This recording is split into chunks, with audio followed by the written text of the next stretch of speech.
दोस्तों नमस्कार, जय भीम। शिल्पकार बिगुल में आप सभी का स्वागत है।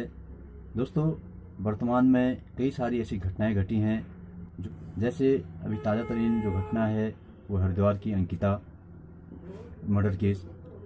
तो और इससे पहले अल्मोड़ा ज़िले के भिकियासैंण में जगदीश हत्याकांड, और उससे पहले इंद्र मेघवाल हत्याकांड, और ऐसी और भी कई ऐसे घटनाएं हैं, कई जघन्यतम अपराध हैं। आखिर इनकी जड़ में है क्या? यदि अंकिता गरीब नहीं होती तो शायद वो इतने घटिया रिजॉर्ट में काम नहीं करती। अपनी गरीबी को कम करने के लिए और बेरोज़गारी की वजह से उसने जो है वहाँ पर नौकरी की। और ठीक इसी तरह से जगदीश हत्याकांड है। जगदीश हत्याकांड में भी ये गरीबी ही उसके आड़े आती है कि अगर जगदीश गरीब नहीं होता, पैसे वाला धनाढ्य वर्ग का व्यक्ति होता, तो चाहे वो जिस भी जाति से शादी करता तो उसे अपना लिया जाता। लेकिन जगदीश जो है एक गरीब परिवार से था, तो इसलिए उसने अंतर्जातीय विवाह किया, तो उसका अंतर्जातीय विवाह स्वीकार नहीं हुआ और उसी के ही ससुराल पक्ष के लोगों ने मिल करके उसे जो है मौत के घाट उतार दिया। और ठीक इसी तरह से इंद्र मेघवाल की बात होती है। तो इंद्र मेघवाल भी एक गरीब बच्चा था। अगर वो गरीब बच्चा नहीं होता तो उस घटिया स्कूल में नहीं पढ़ रहा होता, किसी अच्छे स्कूल में पढ़ रहा होता, और जहाँ पर उसके जो है सुरक्षा का ध्यान रखा जाता, उसकी शिक्षा का ध्यान रखा जाता। उस बच्चे को सिर्फ मटका छू लेने पर या पानी पी लेने की मटका छू लेने पर और उसमें से पानी लेने की वजह से उसे मारा नहीं जाता। और वो अगर वो ठीक ठाक होता तो उसे घर से उसका पानी का बोतल जाता, उसका टिफिन जा रहा होता और वो बच्चा जो है जिंदा होता। ये तो कुछ चुनिंदा घटनाएं हैं जो कुछ ही दिनों में घटी हुई हैं, लेकिन ऐसी सैकड़ों घटनाएं हैं जो रोज़ घटती हैं, पूरे देश भर में घटती हैं। और हमारे उत्तराखंड की बात करें तो यहाँ भी आज यदा कदा ऐसी घटनाएं घटती रहती हैं। कुछ जो है मामले मीडिया के द्वारा संज्ञान में आते हैं और कुछ जो है दबी की दबी रह जाती हैं। ये हम इनका बौद्धिक विश्लेषण करें तो इन घटनाओं के पीछे कहीं ना कहीं गरीबी ही जिम्मेदार होती है। यदि व्यक्ति की आर्थिक स्थिति सही होती है, यदि वो संपन्न होता है तो वो अच्छी शिक्षा पाता है। अच्छी शिक्षा पाता है तो उसका विकास सही जगह सही होता है, वो सही सोच पाता है, गलत और सही का बीच में फ़र्क कर पाता है। यदि हम ये सोचें कि आज की सबसे बड़ी ज़रूरत क्या है, तो मुझे लगता है कि आज की सबसे बड़ी ज़रूरत ये है कि हमें इन मुद्दों पर ध्यान देना है। गरीबी और बेरोज़गारी के इन मुद्दों पर हमें ध्यान देना है, जिसके कारण कई लोगों को अपनी जान से हाथ धोना पड़ रहा है। देश में गरीबों और वंचितों की अगर बात किसी ने की है तो वो बाबा साहब डॉक्टर भीमराव अम्बेडकर साहब थे। और उनके बाद में यदि किसी व्यक्ति ने गरीबों की अगर कोई बात की है और उनकी तरफ कुछ सोचा है तो वो है भारत रत्न और नोबेल पुरस्कार विजेता प्रोफेसर अमर्त्य सेन साहब। सेन साहब ही वो व्यक्ति हैं जिन्होंने गरीबी का बहुत ही सूक्ष्मतम विश्लेषण किया है और बाबा साहब के कई वर्षों के बाद किया है। कई सारी पुस्तकें आई हैं उनकी, और उनके कई विचार जो है समाज में आए हैं। तो उसी में से मैं आपको इस पुस्तक के बारे में बता रहा हूँ जो उन्होंने गरीबी पर लिखी है। ये है गरीबी और अकाल। तो आइए देखते हैं इस पुस्तक के बारे में कि ये पुस्तक किस प्रकार से हमें समझाती है और इस पुस्तक में क्या विवेचन किया गया है। यह पुस्तक किस प्रकार से हम लोगों के लिए एक जो है एक मार्गदर्शक के रूप में हमारे सामने आएगी। मैं सेन साहब का बहुत बहुत धन्यवाद करता हूँ, उनका आभार व्यक्त करता हूँ कि उन्होंने हम गरीबों के लिए, हम वंचितों की बात को उन्होंने उसके लिए उन्होंने कार्य किया है। वरना ये सिर्फ बाबा साहब तक ही ये बात रह गई थी। बाबा साहब के बाद गरीबों, वंचितों और शोषितों के लिए कोई बौद्धिक रूप से सोचने वाला व्यक्ति नहीं था। तो आइए देखते हैं अमर्त्य सेन साहब की पुस्तक गरीबी और अकाल, जिसमें गरीबी का बहुत ही बारीक अध्ययन किया गया है, बहुत ही बारीक विश्लेषण उन्होंने किया है। तो आज हम देखते हैं इस पुस्तक में भवानी शंकर बागला जी हैं, उन्होंने इस पुस्तक के विषय में उस प्रस्तावना में लिखा है। तो बागला साहब लिखते हैं कि नोबेल पुरस्कार से सम्मानित प्रख्यात अर्थशास्त्री एवं चिंतक प्रोफेसर अमर्त्य कुमार सेन की यह रचना गरीबी की समस्या और अकालों के भुक्तभोगी सामाजिक वर्गों की दुर्दशा के कारण एवं निवारण पर उनके मौलिक चिंतन का सहज परिचय कराती है। इस अध्ययन के लिए उन्हें अंतर्राष्ट्रीय श्रम संगठन ने आमंत्रित किया था। इस संगठन का उद्देश्य यही था कि विश्व रोजगार कार्यक्रम के स्वरूप के निर्धारण के लिए विश्व समुदाय के आर्थिक उत्पीड़न के शिकार अंगों की समस्याओं, उनके कारणों और संभव निवारणों के लिए कोई तर्क संगत एवं वस्तु स्थिति पर आधारित सिद्धांत प्राप्त हो सके। प्रोफेसर सेन ने अकालग्रस्त अर्थव्यवस्थाओं के अध्ययन के माध्यम से आर्थिक उत्पीड़न एवं दरिद्रता की समस्या के अनेक अनचिन्हे पहलुओं को उजागर किया है। इस रचना में एक ओर तो विद्वान अर्थशास्त्री ने गरीबी के स्वरूप, इसकी पहचान और इसके प्रसार को मापने की उचित विधियों की समीक्षा करते हुए एक नई विधि का प्रतिपादन किया है, जो नई विधि सेन विधि के नाम से जानी जाती है।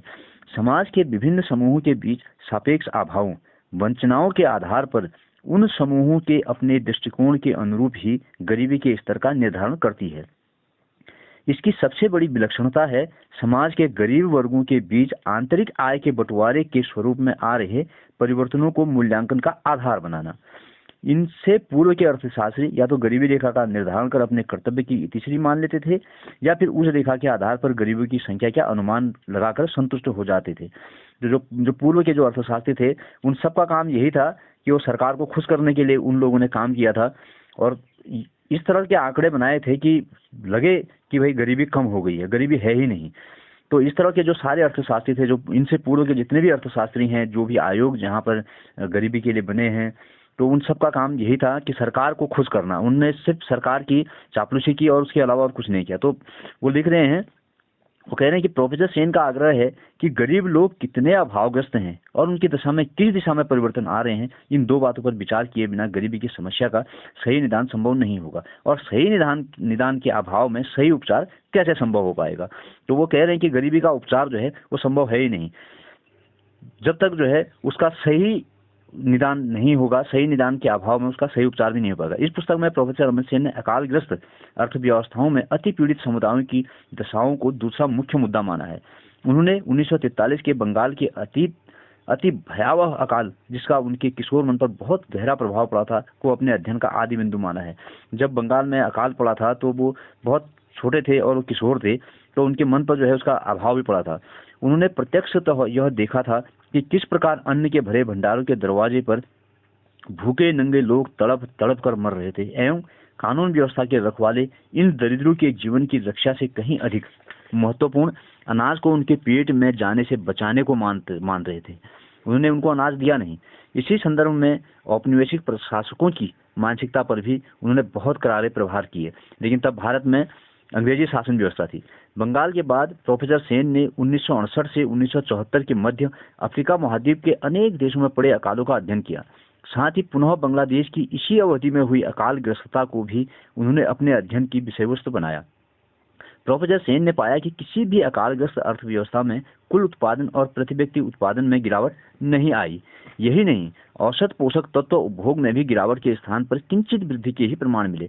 अथवा परंपरागत चिंतन, जिन्हें केवल खाद्यान्न की उपलब्धता में हराज के आधार पर ही अकाल या आर्थिक संकट की उपस्थिति का निदान होता है, के आधार पर तो इन सभी देशों में आलोच्य वर्षों में अकाल पड़े ही नहीं थे, फिर भी बड़े पैमाने पर भूख के मारे लोगों के सड़कों गलियों में दम तोड़ दिया। तो ये सिर्फ इसलिए हुआ था क्योंकि भोजन को, राशन को उन लोगों के पास तक नहीं पहुंचाया गया था और उनके पास तक नहीं पहुंचाया गया था, इसलिए जो है लोग तड़प कर मरे, जबकि खाद्यान्न की कमी नहीं थी। ऐसा जो है अमित सेन साहब ने अपनी इस पुस्तक में लिखा हुआ है।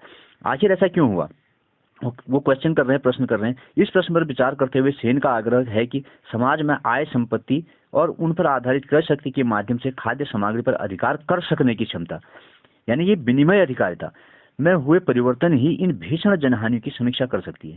उन्होंने इस बात की ओर भी ध्यान खींचा है कि कई बार तो अकाल वर्षों में वास्तव में उत्पादन भी बढ़ा है। बाहरी सहायता के कारण औसत उपभोग स्तर भी सुधरा है।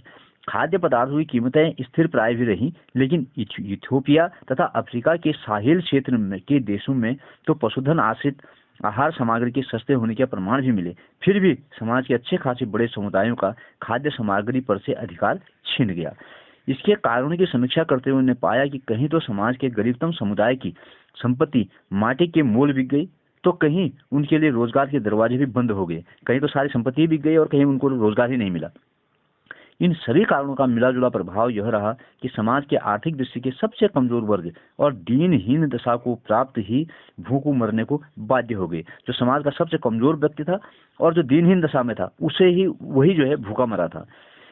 कहीं सरकारों के पास खाद्य भंडार नहीं थे, तो कहीं इनका राहत कार्यों के लिए प्रयोग करने की बहुत उत्सुकता नहीं थी। अंतर्राष्ट्रीय सहायता भी बहुधा अकाल के भीषणतम काल के बीतने के बाद ही पहुंची। अंततः प्रोफेसर अमर सेन अधिकारिताओं में बदलाव के आधार पर अभावों की समीक्षा करते हुए इस पुस्तक का समापन कर रहे हैं। उनकी इस रचना का और एक और महत्वपूर्ण पक्ष यह है कि उन्होंने अधिक जटिल तकनीकी युक्तियों एवं सूत्रों आदि का निरूपण परिशिष्टों में ही किया है। अतः रचना के मुख्य अध्यायों में पाठकों को बोझिलता की अनुभूति नहीं होती है। आशा है हिंदी के पाठक जिन्हें पहली बार इन विद्वान लेखों के विचारों को पढ़ने का अवसर मिल रहा है, इससे अवश्य लाभान्वित होंगे। भवानी शंकर बागला जी ने इस पूरी पुस्तक की भूमिका को इस 2 पृष्ठों में लिख दिया है और मैं मानता हूं कि ये आपको समझ में आया होगा। तो आज के लिए इतना ही दोस्तों। अगर वीडियो अच्छा लगे तो इसे लाइक करें, इसे शेयर करें और चैनल को सब्सक्राइब करें और इस पर अपने विचार दें। बहुत बहुत धन्यवाद।